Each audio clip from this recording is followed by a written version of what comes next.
The signal comes at 3:14 in the morning. Not a burst, not static. A pattern, clean, recursive, mathematically deliberate, pulsing from a point in space that every astronomer in the room already knows by heart. They've stared at that star for years. They've written papers about the planet orbiting it. They've debated in conference rooms and journal pages whether the atmospheric signatures could, possibly theoretically, suggest something. And now, on a Tuesday in the Chilean highlands, with cold coffee and humming servers and the kind of silence that follows when everything you assumed about the universe quietly breaks open, the answer arrives. Nobody speaks for almost 90 seconds. One of the researchers later describes it as the feeling of standing at the edge of a cliff you didn't know existed until you looked down. Not terror, not joy. Something older than both. The recognition that the world you woke up in this morning no longer exists, and the one you've just entered doesn't have a name yet. If you're the kind of person drawn to questions like this, what happens next? What it means for us, what history tells us about moments when everything changes? Then stay with this. Subscribe to the channel, leave a like if this is already pulling you in. These are the stories worth telling slowly. To understand what a second inhabited Earth would do to us, we need to understand what we are right now. Not in the abstract, in the concrete, on my everyday sense. We are a species that has never, in the entire span of its existence, received a confirmed answer to the question it has been asking since it first looked up at the night sky. Every civilization that has ever risen, Sumerian, Egyptian, Greek, Mayan, every empire in philosophy and religion that has tried to make sense of the cosmos, has done so in the same fundamental condition: alone. Cosmically, completely, verifiably alone. That aloneness is not simply an absence, it is structural. It shapes everything. Our religions place humanity at the center of divine concern. Our philosophies wrestle with the uniqueness of consciousness. Our science, for all its humility, still quietly assumes that the story of life, real life, complex life, and thinking life, is something that happened here, to us, and perhaps nowhere else. Even those who believe in extraterrestrial life believe in it the way you believe a distant cousin might exist somewhere. Theoretically, statistically, but without a face, without a voice, without a Tuesday morning signal from 40 light years away. This is the world we built everything in. And it is the world that, in our scenario, has just ended. The planet the signal comes from has a name in the catalogs. A string of letters and numbers assigned by telescope surveys. The kind of designation that sounds like a filing code rather than a world. But it is a world. We've known its rough dimensions for years, slightly larger than Earth, orbiting comfortably within the habitable zone of a star quieter and older than our sun. Astronomers detected water vapor in its atmosphere a decade ago. They detected oxygen ratios that didn't quite make sense without biology. They published cautious papers. They gave careful interviews. They said repeatedly that this was not proof of life, merely a suggestion that the conditions might possibly exist. They were wrong about it being merely a suggestion. The signal is decoded, partly, within 72 hours. Not because it's simple, but because it contains within it the key to its own decipherment. Mathematical constants, physical ratios, a sequence that a physicist later describes as the universe introducing itself. Whoever sent this knows that they are speaking to someone who doesn't share their language. So they began with the vocabulary that both civilizations share. The speed of light, the ratio of a circle's circumference to its diameter, the atomic weight of hydrogen. They assumed we would recognize these. They were right. And that assumption, that whoever receives this will be scientifically literate, will know what these numbers mean, tells us something terrifying and wonderful about who or what is on the other end. Now, before we go further, if this is the kind of content that makes your mind run, subscribe. Hit the like button. It takes 3 seconds and it helps this channel keep making videos that treat you like you can handle big ideas. Because you can. Let's keep going. Here is where the story stops being about astronomers and starts being about everyone. The discovery cannot be contained. It was never going to be. The moment any government or institution attempts to delay the announcement, and several do, the signal is already being independently detected by amateur radio operators in 3 countries, by a university team in South Korea, by a retired electrical engineer in the Netherlands, who built his own receiver in his backyard and will later become, briefly, the most famous person on Earth. Within 6 days of the initial detection, it is public, and the world, which has never had to process anything quite like this, begins trying to process it. What happens first is not what most people expect. There are no mass riots. There's no widespread religious collapse. There is no immediate global unity. What happens first is something quieter and stranger. People go very still. Sales of alcohol spike. Church attendance rises sharply in some countries and drops in others. Therapists report a surge in patients who describe the same feeling, a kind of vertigo, as if the floor has shifted slightly and they can't quite find their footing. The word most commonly used in the first week in dozens of languages is not exciting or terrifying. It is strange. The world feels suddenly, irrevocably strange. Children handle it differently than adults. A study conducted in the weeks following the announcement finds that children under 10 largely respond with curiosity and excitement. While adults between 30 and 60 show the highest rates of what psychologists call existential disruption, a destabilization of the mental frameworks through which they understand their place in the world. This is not surprising once you think about it. Children don't yet have the frameworks that need to break. Adults have spent decades building an entire architecture of meaning on the assumption of human uniqueness, and that architecture is now quietly, structurally compromised. The frameworks that break first are the ones that were always built on that assumption. Consider religion. The first week of public reaction includes statements from almost every major faith tradition on Earth. Some embrace the discovery. Here they say, is proof of a creation far more generous and expansive than we imagined, a universe so abundant it produces life not once but at least twice. Others struggle. Not the existence of extraterrestrial life per se, but its implications. If there are other beings, are they fallen? Are they redeemed? Did something like Christ happen there too? Did they need it? These are not abstract theological puzzles. For hundreds of millions of people, these are the questions on which the entire structure of meaning, of life and death and what comes after, depends. And no one has answers. The tension doesn't break, it simmers. Consider science. You might think science would handle this best, having spent decades preparing for it, running simulations, drafting protocols. And in some ways it does. But science is also a human institution, embedded in politics and funding and ego and nationalism. Within 3 months of the announcement, there are already 5 competing theories about the nature of the civilization that sent the signal, 4 of them mutually contradictory.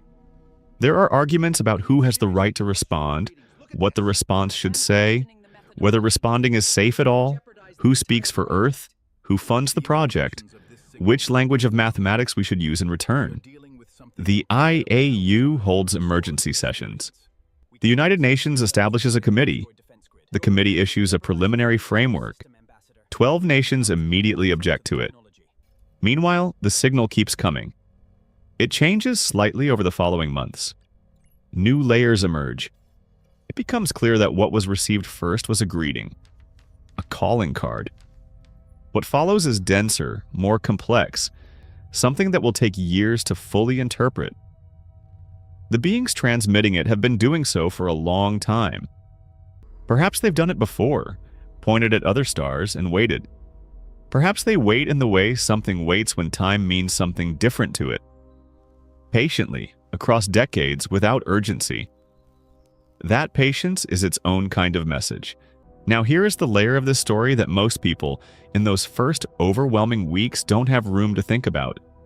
The distance. The planet is roughly 40 light-years away. That means the signal we're receiving left its source 40 years ago. I knew whoever sent it did not send it to us, knowing they sent it into the void, in our direction, knowing that if anyone was there, they wouldn't hear it for 40 years. And any response we send won't arrive for another 40.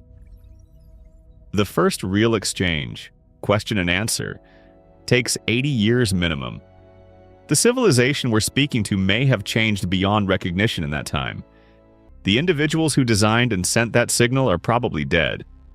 What we're receiving is, in the most literal sense, a message from the past, a voice speaking across a gulf of time so large it makes empires look brief.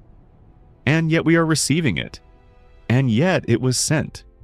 And that act, the act of reaching out across 40 light years knowing you will never hear the reply, is perhaps the most profound thing we learn about them in those first months. They are the kind of beings who do things whose consequences they will not live to see. They plant trees whose shade they will never sit in. They send signals into the dark and trust that something, somewhere, will listen. Does that sound familiar? The years that follow are not years of contact.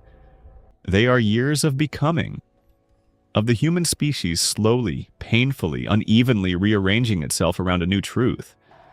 The process is not linear. There are backlashes. Movements that insist the signal is a hoax, a natural phenomenon, a government fabrication.